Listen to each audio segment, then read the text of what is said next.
Ibrani 12. Nasihat supaya bertekun dalam iman. Karena kita mempunyai banyak saksi, bagaikan awan yang mengelilingi kita. Marilah kita menanggalkan semua beban dan dosa yang begitu merintangi kita, dan berlomba dengan tekun dalam perlombaan yang diwajibkan bagi kita. Marilah kita melakukannya dengan mata yang tertuju kepada Yesus, yang memimpin kita dalam iman dan yang membawa iman kita itu kepada kesempurnaan, yang dengan mengabaikan kehinaan, tekun memikul salib ganti sukacita yang disediakan bagi Dia, yang sekarang duduk di sebelah kanan tahta Allah. Ingatlah selalu akan Dia, yang tekun menanggung bantahan yang sehebat itu terhadap dirinya dari pihak orang-orang berdosa, supaya jangan kamu menjadi lemah dan putus asa. Dalam pergumulan kamu melawan dosa, kamu belum sampai mencucurkan darah. Dan sudah lupakah kamu akan nasihat yang berbicara kepada kamu seperti kepada anak-anak? Hai anakku, janganlah anggap enteng didikan Tuhan, dan janganlah putus asa apabila engkau diperingatkannya. Karena Tuhan menghajar orang yang dikasihinya, dan Ia menyesah orang yang diakuinya sebagai anak. Jika kamu harus menanggung ganjaran, Allah memperlakukan kamu seperti anak. Di manakah terdapat anak yang tidak dihajar oleh ayahnya?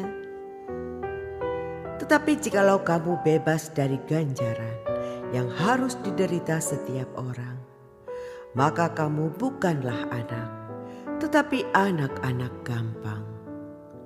Selanjutnya, dari ayah kita yang sebenarnya kita beroleh ganjaran, dan mereka kita hormati.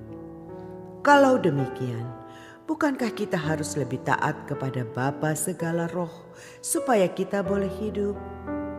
Sebab mereka mendidik kita dalam waktu yang pendek sesuai dengan apa yang mereka anggap baik. Tetapi Dia menghajar kita untuk kebaikan kita, supaya kita beroleh bagian dalam kekudusannya. Memang tiap-tiap ganjaran pada waktu ia diberikan tidak mendatangkan sukacita, tetapi duka cita. Tetapi kemudian ia menghasilkan buah kebenaran yang memberikan damai kepada mereka yang dilatih olehnya. Sebab itu, kuatkanlah tangan yang lemah dan lutut yang goyah, dan luruskanlah jalan bagi kakimu, sehingga yang pincang jangan terpelecok, tetapi menjadi sembuh. Berusahalah hidup damai dengan semua orang dan kejarlah kekudusan. Sebab tanpa kekudusan, tidak seorang pun akan melihat Tuhan. Jagalah supaya jangan ada seorang pun menjauhkan diri dari kasih karunia Allah, agar jangan tumbuh akar yang pahit yang menimbulkan kerusuhan dan yang mencemarkan banyak orang. Janganlah ada orang yang menjadi cabul atau yang mempunyai nafsu yang rendah seperti Esau, yang menjual hak kesulungannya untuk sepiring makanan.